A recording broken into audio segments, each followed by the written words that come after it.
বাংলাদেশে আন্দোলনের মুখে গত আগস্টে ক্ষমতা হারানো আওয়ামী লীগের নেতাকর্মীদের সাথে দলীয় সভানেত্রী শেখ হাসিনার একটি ভার্চুয়াল বৈঠকের উদ্যোগ নেওয়া হয়েছে, যেখানে তিনি মূলত দিক নির্দেশনামূলক ভাষণ দিবেন এবং উদ্যোগটি সফল হলে এটিই হবে ক্ষমতাচ্যুত প্রধানমন্ত্রীর সাথে তার নেতাকর্মীদের প্রথম বৈঠক।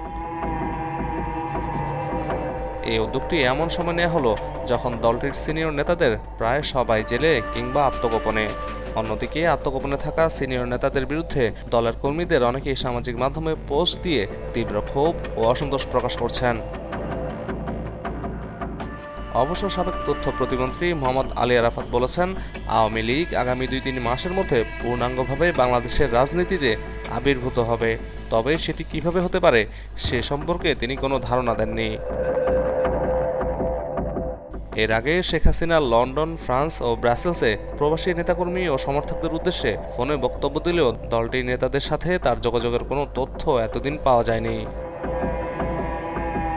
ঢাকা, কলকাতা ও লন্ডনে থাকা আওয়ামী লীগের কয়েকজন নেতা বলছেন, শেখ হাসিনা দলের নেতাদের উদ্দেশ্যে ভাষণ দিবেন এমন খবরে তারা উচ্ছ্বসিত এবং তারা মনে করছেন বর্তমান প্রতিকূল পরিস্থিতিতে জেলের বাইরে থাকা নেতাদের মধ্যে সংযোগ স্থাপনের এই চেষ্টার মাধ্যমেই আওয়ামী লীগের ঘুরে দাঁড়ানোর প্রচেষ্টা শুরু হতে যাচ্ছে।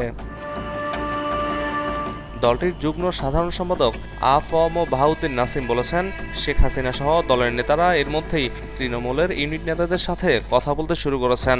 উল্লেখ্য, গত 5ই আগস্ট পদত্যাগে বাধ্য হয়ে ভারতে আশ্রয় নিয়েছিলেন শেখ হাসিনা। সম্প্রতি বাংলাদেশ সরকার তার পাসপোর্ট বাতিল করেছে। অন্যদিকে ভারত তাকে দীর্ঘ সময় ধরে সেখানে অবস্থানের অনুমতি দিয়েছে।